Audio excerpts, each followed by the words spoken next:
Hello friends, this is Sakshi and you are on my YouTube channel Enjoy Learning with Sakshi Pandey। तो आज की video में हम करने वाले हैं chapter 4 of class 9th NCERT और उस चैप्टर का नाम है अ ट्रूली ब्यूटीफुल माइंड, यानी एक सच्चा और काफ़ी ब्यूटीफुल माइंड। अब देखते हैं कि ये माइंड किसका है। The story recounts the life of an outstanding scientific personality Albert Einstein from his birth till his death। यानी इस स्टोरी में एक बहुत ही आउटस्टैंडिंग साइंटिफिक पर्सनैलिटी जो कि हमारे एल्बर्ट आइंस्टाइन हैं, उनके बारे में इस स्टोरी में दिया गया है। उनके बर्थ से लेके डेथ तक की सारी बातें इस चैप्टर में हम पढ़ने वाले हैं। यहाँ पे जो आपको पिक्चर दिख रही है वो एल्बर्ट आइंस्टाइन की ही चाइल्डहुड की पिक्चर है। आगे देखते हैं। इसमें हम पढ़ेंगे कि एल्बर्ट आइंस्टाइन का जन्म कहाँ, कब और कैसे हुआ। Albert Einstein was born on 14 March in 1879। यानी एल्बर्ट आइंस्टाइन का जन्म हुआ था 14 मार्च 1879 में in the German city of Uloom, यानी उल्म के जर्मन सिटी में उनका बर्थ हुआ था। For about 2.5 years, he could not speak, and when he did learn to speak, he uttered every word twice। यानी 2.5 यानी 2.5 यानी कि 2.5 साल की उम्र तक वो बोल नहीं पाते थे।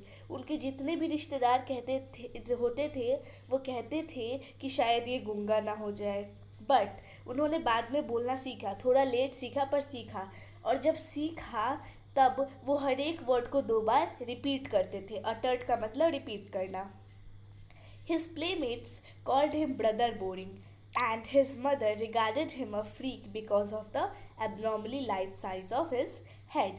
यानी अब वो स्कूल जाने लगे तो उनके जितने भी प्लेमेट्स स्कूलमेट्स थे वो उसे बुलाते थे ब्रदर बोरिंग, क्योंकि वो उसे बहुत ही बोरिंग समझते थे, बिकॉज वो उनसे ज़्यादा बातें नहीं करते थे। और बहुत सारे रीजंस थे जिनकी वजह से वो उन्हें ब्रदर बोरिंग नाम बुलाते थे।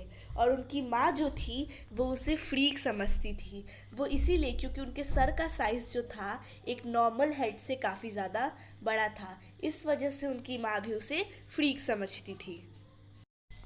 ठीक है, तो अब आगे बढ़ते हैं। अब ये पिक्चर है एल्बर्ट आइंस्टाइन की जब वो स्कूल जाने लगे थे। At school his head master regarded him as stupid and good for nothing. यानी स्कूल जब वो जाने लगे तो उनके हेड मास्टर कहते थे कि एल्बर्ट आइंस्टाइन क्या है, स्टूपिड, और वो किसी भी चीज़ में अच्छे नहीं हैं। But he prove them all wrong, यानी बट फिर भी उन्होंने सबको गलत साबित किया। यानी उन्होंने कुछ ऐसा कर दिया जिसकी वजह से जितने लोग भी उन्हें बेकार समझते थे, स्टूपिड समझते थे, बोरिंग समझते थे, फ्रीक समझते थे, सबका मुंह बंद हो गया। अब देखते हैं ये उन्होंने कैसे किया। यहाँ पे एक और एल्बर्ट आइंस्टाइन की आपको फोटो दिख रही है जिसमें वो वायलिन बजा रहे हैं। ठीक है। He met a fellow student, Mileva Mary, at the university, equally intelligent and clever। अब फेलो का मतलब क्या होता है? फेलो का मतलब होता है कंपेनियन। ठीक है, तो वो मिले मिलेवा मैरी से जो कि यूनिवर्सिटी में पढ़ती थी, और वो एल्बर्ट आइंस्टाइन जैसी ही क्या थी, इंटेलिजेंट थी और उतनी ही क्लेवर भी थी। Later on, they married and had 2 sons, but unfortunately, their marriage did not survive and were divorced in 1919। बाद में उन्होंने शादी कर ली, उनके 2 बच्चे भी हुए, पर उनकी मैरिज तो थी वो सक्सेसफुल नहीं हुई, यानी उनका डिवोर्स हो गया इन 1919।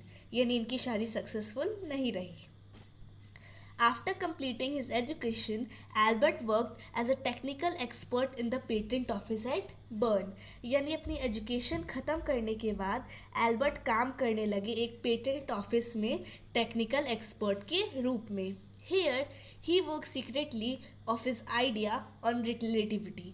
यानी उनको रिलेटिविटी के बारे में जितना भी चीज़ पता थी वो उसके बारे में कुछ नया पता लगाना चाहते थे, तो वो यहाँ पे सीक्रेटली काम कर रहे थे, यानी सबसे छुप के। In 1915, he published his paper on special theory of relativity, followed by the world famous equation E equals to mc square। यानी 1915 में उनके डिवोर्स होने से 4 साल पहले उन्होंने एक पेपर पब्लिश कराया था जिसमें उन्होंने रिलेटिविटी के लिए एक स्पेशल और एकदम ब्रांड न्यू थ्योरी पब्लिश कराई थी, जिसमें वर्ल्ड का सबसे फेमस इक्वेशन था E equals to mc square, और ये उनका सबसे फेमस और सक्सेसफुल इक्वेशन था। यानी उन्होंने ज़्यादा काम किस टॉपिक पे किया, relativity. In 1915, he published his paper on general theory of relativity, which gave an absolutely new definition to the concept of gravity. This theory made him a famous figure.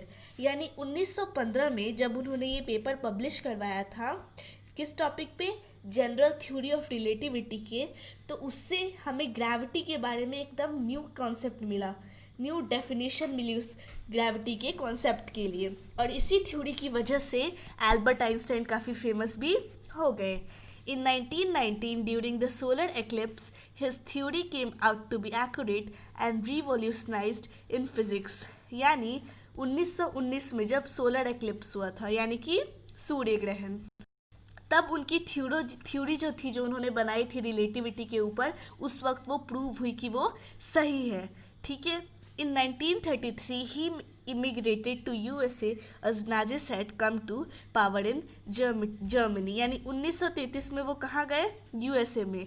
क्यों गए, क्योंकि नाजिस ने अपनी power शुरू कर दी थी दिखानी Germany में। आगे देखते हैं। He did not want his finding and research to be used for destruction. वो नहीं चाहते थे कि उनके पास जितना भी रिसर्च उन्होंने किया है उससे कोई भी नुकसान हो, यानी उससे डिस्ट्रक्शन हो। वो इस बात के एकदम खिलाफ थे। In 1938, when Germany discovered the principle of nuclear fission, he was the first person to write to the American president about the dangers of the atomic bombs. यानी 1938 में जब जर्मनी ने न्यूक्लियर फिजन का, यानी न्यूक्लियर बॉम्ब का principal जब discover किया, तो वही पहले इंसान थे जिन्होंने अमेरिकन प्रेसिडेंट को लिख के बताया कि इस एटॉमिक बॉम्ब से क्या खतरा हो सकता है। ठीक है, आगे बढ़ते हैं। अब आते हैं नेक्स्ट स्लाइड पे। In 1945, when America dropped the atomic bombs on Nagasaki and Hiroshima, he was deeply hurt and wrote to the United Nations for the formation of a world government to prevent recurrence of such destruction. दो जगह दिया गया है, Nagasaki और Hiroshima. नाम से ही पता चल रहा है कि दोनों कहाँ है, जापान में। ठीक है, जापान में है ये दोनों जगह। तो जब 1945 में अमेरिका ने नागासाकी और हिरोशिमा पे एटॉमिक बॉम्ब गिराया था, तब एल्बर्ट आइंस्टाइन बहुत ज़्यादा हर्ट हो गए थे और उन्होंने यूनाइटेड नेशंस को एक लेटर लिखा जिसमें उन्होंने कहा कि एक वर्ल्ड गवर्नमेंट बननी चाहिए जो ऐसे डिस्ट्रक्शन को दोबारा होने से रोक सके। ठीक है। He spent his later days in politics advocating world peace and democracy, यानी उन्होंने अपने बचे हुए दिन बिताए एडवोकेटिंग में और साथ ही साथ पॉलिटिक्स में, ताकि वो वर्ल्ड में पीस और डेमोक्रेसी ला सके। यानी वो एक अच्छे साइंटिस्ट भी थे, उनका पॉलिटिक्स और एडवोकेटिंग में भी उनका योगदान है। अब देख लीजिए, ये यहाँ पे एल्बर्ट आइंस्टाइन की तस्वीर और नीचे लिखा है कि 76 के एज में, यानी 1955 में उनकी डेथ हो गई, यानी अब वो ज़िंदा नहीं हैं। अब मैंने आपको यहाँ पे कुछ क्वेश्चंस दिए हैं जिनको आप अपने एग्जाम्स के लिए प्रिपेयर कर सकते हैं। You can take screenshot of your mobile screen. So now, thank you for watching the video. Wish you like the video, and for more videos, subscribe my YouTube channel. Thank you.